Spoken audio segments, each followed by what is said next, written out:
माँ जी पता नहीं कहाँ चली गई हैं। मेरा रोटी बनाने में मन नहीं लग रहा है। इतना आटा बचा है, चाहे तो वो बना ले, चाहे तो फिर भैंसियों वैसियों को गाय आय को खिला दे। मेरी हिम्मत नहीं है। कहाँ तक रोज पात पात के रखूं, दिमाग खराब हो जाता है। 2.5 सेर खाने वाले हैं, अकेले हम बनाने वाले हैं। बनाते बनाते थक गई हूँ। कहाँ है सब लोग? कोई दिखाई नहीं दे रहा है। पता नहीं आज गार्डन का कुछ पता ही नहीं चलता है, कहाँ रहती है। ठिल्लू की माँ, ओ ठिल्लू की माँ, कहाँ हो भाई? आजकल तो आपका पता ही नहीं चलता है कहाँ गोल रहती हो। हाँ पिल्ली की माँ, बताओ कैसे आना हुआ? बड़ा डलिया वलिया फूलों की सजाए घूम रही, मंदिर जा रही हो क्या? हाँ सोचा मंदिर हो आऊं, बहुत दिन हो गए, गई भी नहीं थी। अरे भाई आपका पता ही नहीं चलता आजकल कहाँ गोल रहती हैं। क्या बात है, दिखाई भी नहीं दे रही हैं। अरे हम चले गए थे बिटिया के यहाँ। बिटिया की तबीयत ज़्यादा डिस्टर्ब हो गई थी, फ़ोन आया था कि माँ आ जाओ, तो बस वहीं चले गए थे। ओह तभी नहीं दिखाई दी। अब कैसी है बिटिया की तबीयत, ठीक है ना? हाँ अब तो ठीक है। चलो बढ़िया है, आराम से रहें। और बताओ कैसे आना हुआ? अरे बहुत दिन से कथा नहीं सुनी थी तुमसे, तो याद आ रही थी, मन नहीं लग रहा था। तुम बहुत अच्छी अच्छी कहानियाँ सुनाती हो, हमने सोचा जाएं सुनाएं। अच्छा ये बात है। अरे हम तो मंदिर जाना था, पर चलो कोई बात नहीं, बैठो हम सुनाते हैं तुम्हें एक अच्छी कहानी। अरे मंदिर हुआती तो सही रहता, फिर मंदिर जाने के लिए लेट हो जाओगी। अरे बहन ऐसा कुछ नहीं है, परेशान मत हो, तू बैठ। आज मैं तुझे ना एक अच्छी मस्त कहानी सुनाती हूँ। देवकी का बसदेव जी के साथ विवाह, सुनोगी? हाँ हाँ बिल्कुल सुनूंगी। ऐसी कहानियाँ कहाँ सुनने को मिलती हैं, इसीलिए तो मुझे तुम्हारी याद आने लगती है। बैठो सुना दो मुझे। लो अब तो हम गए बैठ, अब तुम सुनाओ। ध्यान पूर्वक सुनना, बहुत अच्छी कहानी है। हाँ हाँ मैं तो ध्यान से ही सुनती हूँ। श्री सुखदेव जी बोले, हे महाराज, कंस तो इस अनीति से मथुरा में राज्य करने लगा और उग्रसेन कारागार में दुख सहने लगे। देवक जो कंस का चाचा था, उसकी कन्या देवकी ब्याह योग्य हुई, तो कंस से कहा कि ये लड़की किसको दे। तब कंस बोला, सुरसेन के पुत्र वसुदेव को दीजिए। इतनी बात सुनते ही देवक ने एक ब्राह्मण को बुलाया, शुभ लगन ठहराए और सुरसेन के घर टीका भेज दिया। तब सुरसेन बड़ी धूमधाम से बारात सजाए ब्याहने आए। बारात का आगमन सुन अति मान आदर से अगौनी कर जनवासा दिया। अब वेद की विधि से कंस ने वसुदेव को कन्यादान दिया। पीछे सब मिल जब बारात पहुंचाने चले, तब आकाशवाणी हुई कि अरे कंस, जिसे तू पहुंचाने वाला चला है, उसका 8वां पुत्र तेरा काल होकर उपजेगा।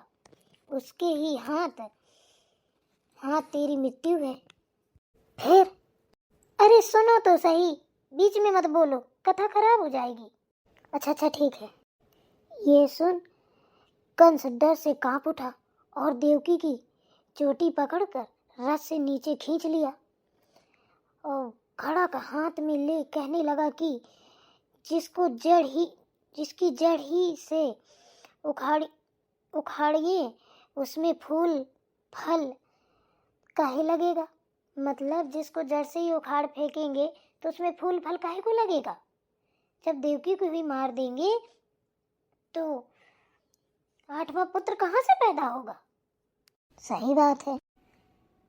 अब इसी को मारूं तो निर्भय राज करूंगा। ये देखकर वसुदेव मन में विचार करने लगे, इस मूर्ख ने दिया संताप जनता नहीं पूर्ण और पाप, जो मैं अब क्रोध करता हूँ तो काज बिगड़ेगा।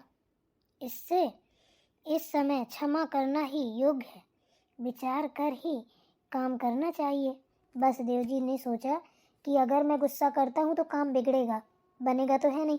इससे अच्छा है कि आराम से बात को निपटा लिया जाए, प्यार से समझा दिया जाए तो शायद बात बन जाए। जो बैरी खींचे तलवार, करे साधु तिनकी मनुहार, समझ मूड सोई पछताए, जैसे पानी आग बुझाए। बसदेव कंस के पास जा हाथ जोड़ विनती करने लगे कि सुनो पृथ्वीनाथ, तुम सो बलि संसार में कोई नहीं और सब तुम्हारे छाए तले बसते हैं। ऐसे सूर हो, स्त्री पर शस्त्र करो, बहन के मारने से महापाप होता है। तिस पर भी मनुष्य अधर्म तब करे जब जाने कि मैं कभी न मरूंगा। इस संसार की तो ये रीति है, इधर जन्मा उधर मरा। अपनी अबला बहन को छोड़ दीजिए। पर कंस अपना काल जान और भी झुंझलाया। तब बसदेव सोचने लगे, ये पापी तो असुर बुद्धि किए अपने हट की टेक पर है, जिससे उसके हाथ से ये बच्चे सो उपाय करना चाहिए। इस भांति मन में निश्चय कर बसदेव ने कंस से कहा, महाराज, तुम्हारी मृत्यु इसके पुत्र के हाथ से होगी। अतः मैंने एक बात ठहराई है कि देवकी के जितने लड़के होंगे उतने मैं तुम्हें सौंप दूंगा। यह वचन मैं तुमको दिया, तुम मेरा विश्वास करो। बसदेव जी ने उसको इतना समझाया कंस को, पर उसके समझ में नहीं आया। जबकि ये भी बताया कि अगर इंसान को ये पता चल जाए कि मैं कभी नहीं मरूंगा तो हाँ भाई, कर ले पाप। बता, जब पता है कि हमें मरना है, उसी ईश्वर के चरणों में जाना है, तो फिर क्यों अत्याचार करना? पर वो तो ठहरा राक्षस, तो भाई उसे थोड़ी ना कुछ समझ में आता है। उसे तो ये पड़ी थी कि इसका 8वां पुत्र मुझे मार देगा। अरे भाई, जब होगा तब मारेगा ना। जब कोई अत्य करता है तो अति की गति तो निकलती ही है। बहन के लिए है, कोई भी हो। देखो, बुरे का नतीजा बुरा ही होता है। बात तो सही है, कभी गलत नहीं करना चाहिए, बहुत बड़ा पाप है। और सुनो, अरे माँ जी, आपने तो हद ही कर दी। हम इतनी देर से आपका इंतजार कर रहे थे कि आओ इतनी आटा की रोटी बना लो। हम बनाते बनाते थक गए हैं। इतना आटा बचा है तो आप बना लीजिए। अरे बहू, कहा तूने सत्यनारायण में गधा घुसा दिया। इतनी अच्छी कथा चल रही थी, आटा लेके आ गई। तो और क्या करूं, बनाते बनाते थक गई हूँ। अब नहीं मुझसे होगा। बहू, तेरा दिमाग खराब है क्या? देख रही है मैं कथा सुना रही हूँ, अभी मुझे मंदिर जाना है। बना ले जाके इतनी रोटी, मरी नहीं जा रही है। अरे माँ जी, मरी जा रही हूँ तभी तो। रोज थूकना थूक के तंग आ गई हूँ मैं। मंदिर जाने के बहाने आके यहाँ बैठ गई हैं, बस गप सड़ा के लड़ा रही हैं। कब का मंदिर होके आ जाती, जरूरी था क्या? बाद में ये बातें कर लेती। अरे पागल, बातें नहीं कर रही, कथा सुना रही थी। इतनी अच्छी कथा में भंग डाल दी तूने। चल जा। लीजिए, हम भी बैठे हैं यहीं पे, सुनाइए कथा, हम भी सुनेंगे। हैं? हम बस खाना ही बनाने, काम ही करने के लिए बने हैं क्या? आप कथा सुनाओ और ये पड़ोसन चाची आके सुने, हम काम करें। चल कोई बात नहीं, बाद में कर लेना काम। सुन ले, कथा बहुत अच्छी है, सुनाइए। कैसी है ये? हैं? आटा लिए घूम रही है, कोई देखेगा तो क्या कहेगा कि इसका दिमाग तो सही है। इतनी रोटी बना ली है, इतनी बनाने में क्या दिक्कत है? ये भी बना ले जा। सुनाइए, कथा सुनना है हमें। अरे सुनाओ कथा, सुन लेने दो उसको भी। कोई आ जाए तो क्या कहेगा, हैं बहू आटा की परात लिए बैठी है। सुनने दो, अकल आएगी थोड़ी। अरे इसे कभी ना अकल आएगी, बुद्धिहीन औरत है ये। तभी तो बैठ गए हैं, बुद्धिहीन है। आप कथा सुनाओ, शायद हमें थोड़ी बहुत बुद्धि आ जाए। परात उठा ले आटा की और सीधे अंदर चली जा, ठीक है? तुझे बाद में कथा सुना दूंगी। हमको तो अभी सुननी है, बाद में नहीं सुननी। मर बैठी रहे, मक्कार है एकदम से, सुनती नहीं है बात। बहुत डर बहू है मेरी। अरे चलो छोड़ो, कथा चालू करो।